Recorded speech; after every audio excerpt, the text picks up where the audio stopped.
ನನ್ನ ಹೆಸರು ಕೆ ಸುಬ್ರಹ್ಮಣ್ಯ. ನಾನು ಮಾದಿಗ ಒಕ್ಕೂಟ ಸಂಘಟನೆ ಕರ್ನಾಟಕ ಸಂಘಟನೆ ವತಿಯಿಂದ ಮಾತಾಡ್ತೀವಿ. ನಾನು ಮತ್ತು ಏನಪ್ಪಂತಂದರೆ ನಿನ್ನೆ ನಮ್ಮ ಮೂರ್ಸದಲ್ಲಿ ಯಾರೊಬ್ಬ ಚಂದ್ರು ಇನ್ನೊಬ್ಬ ಸಾಮಾನ್ಯ ವ್ಯಕ್ತಿಗಳು ನಮ್ಮ ಒಂದು ಫೋನು ಸಂಭಾಷಣೆಯಲ್ಲಿ ಇವು ನಮ್ಮ ಮಾದಿಗರಿಗೆ ಅಂತ ಬಹಳ ಅವಹೇಳನಕಾರಿಯಾಗಿ ನನ್ನ ಸಮುದಾಯ ಬರೀತಾರೆ.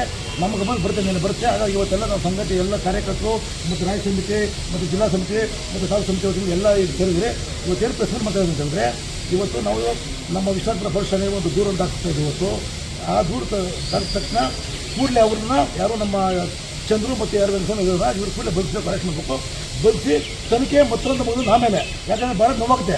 ಇಡೀ ರಾಜ್ಯದಲ್ಲಿ ಬಹುಸಂಖ್ಯಾತ ಆಗಿರ್ತಕ್ಕಂಥ ಮಾಜಿ ಸಮುದಾಯ ನಾವು ನನ್ನ ಸಮುದಾಯದಲ್ಲಿ ಇವತ್ತು ಅವಹೇಳನವಾಗಿ ಬಂದಿದೆ. ಮತ್ತೆ ಹೇಳ್ತಾರೆ, ಈ ರಾಜ್ಯದ ಆಹಾರ ಸಚಿವರು ಬಂದಿದ್ದಾರೆ ಕೆ ಮುನಿಯಪ್ಪ ಅಂತ, ಇದೇ ದೇವರ ಶಾಸಕರಾಗಿ ಈಗ ರಾಜ್ಯ ಸಚಿವರಾಗಿದ್ದಾರೆ.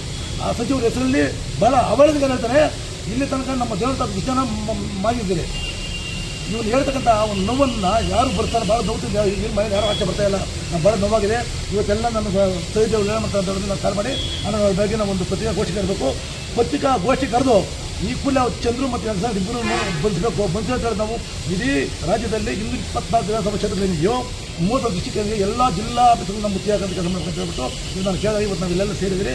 ಹಾಗಾಗಿ ನಾನು ಇದು ವೈಯಕ್ತಿಕ ವಿಚಾರ ಅಲ್ಲ, ಎಲ್ಲ ನನ್ನ ಸಮುದಾಯದ ಎಲ್ಲ ಮುಖಂಡರು ಬಂದಿದ್ದಾರೆ. ಹಾಗಾಗಿ ನನ್ನ ಸಂಘಟನೆ ರಾಜ್ಯದ ಸೇರಿದಂಥ ನಮ್ಮ ಮುನಿಯಪ್ಪ ಮಾತಾಡ್ತಾರೆ.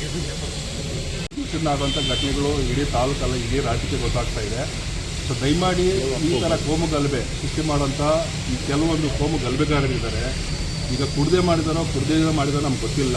ಬಟ್ ಆದರೂ ಇವತ್ತು ಒಬ್ಬ ಸಚಿವ ಸ್ಥಾನದಲ್ಲಿರ್ತಕ್ಕಂಥ ಒಬ್ಬರು ಹೆಸರಿಟ್ಕೊಂಡು ಕೆ ಮುನಿಯಪ್ಪ ಅವರ ಹೆಸರಿಟ್ಕೊಂಡು, ಬಟ್ ಆದರೂ ಪಾಪ ಅವ್ರಿಗೆ ವಯಸ್ಸಾಗಿದೆ, ಒಬ್ಬ ಸೀನಿಯರ್ ಅನ್ನೋ ಒಂದು ಇದು ಕೂಡ ಇಲ್ದಿರ ನಾಗರಿಕರನ್ನೋ ಒಂದು ಪ್ರಜ್ಞೆ ಮರೆತು ಕುಡಿದು ಇವತ್ತು ಅದರಲ್ಲೂ ಮಾದಿಗ ಜನಾಂಗ ಹೆಸರು ಇಟ್ಕೊಂಡು ಇವತ್ತು ಈ ಥರ ಹಲ್ಲೆಗಳನ್ನು ಮಾಡ್ತಾಯಿದ್ದಾರೆ. ದಯಮಾಡಿ ಈ ಥರವಾದಂಥ ಹಲ್ಲೆಗಳು ಇವತ್ತು ನಿಲ್ಲಬೇಕು.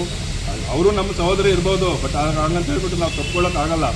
ಹಂಗಾಗಿ ಇವತ್ತು ಏನು ಯಾರು ಮಾತಾಡೋರಿಲ್ಲ, ಯಾರು ಕೇಳೋರಿಲ್ಲ, ಇಡೀ ನಮ್ಮದೇ ಅನ್ನೋ ಒಂದು ಈ ಭಾವನೆಗಳೆಲ್ಲ ಬಿಟ್ಟು ಇನ್ನು ಮುಂದೆ ಆದರೂ ಅವ್ರಿಗೆ ಮಾಡಿದ ತಪ್ಪಿಗೆ ಶಿಕ್ಷೆ ಅನುಭವಿಸ್ಬೇಕು.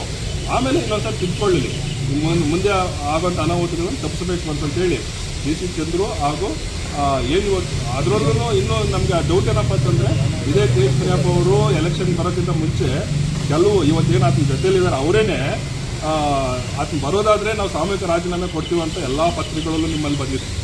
ಅಂಥವ್ರು ಕೂಡ ಹೇಳಿ ಮಾಡಿಸಿರ್ಬೋದು, ಅದು ನಮ್ಗೆ ಡೌಟ್ ಇದೆ. ಯಾಕಂದರೆ ಆತನ ಹೇಳ್ತಾ ಇದ್ದಾನೆ 2 ವರ್ಷಗಳ ಹಿಂದೆ ಈ ಥರ ಕೃತ್ಯ ಆಗಿರೋದು, ಮತ್ತು ನಾನು ಅದ್ರ ಬಗ್ಗೆ ಗೊತ್ತಿಲ್ಲ, ನನಗೆ ಕ್ಷಮಾಪಣೆ ಇರಲಿ ಅಂತ ಇವೆಲ್ಲ ಹೇಳೋವಾಗ ಇವೆಲ್ಲ ನಮ್ಗೆ ಗೊತ್ತಿಲ್ಲ.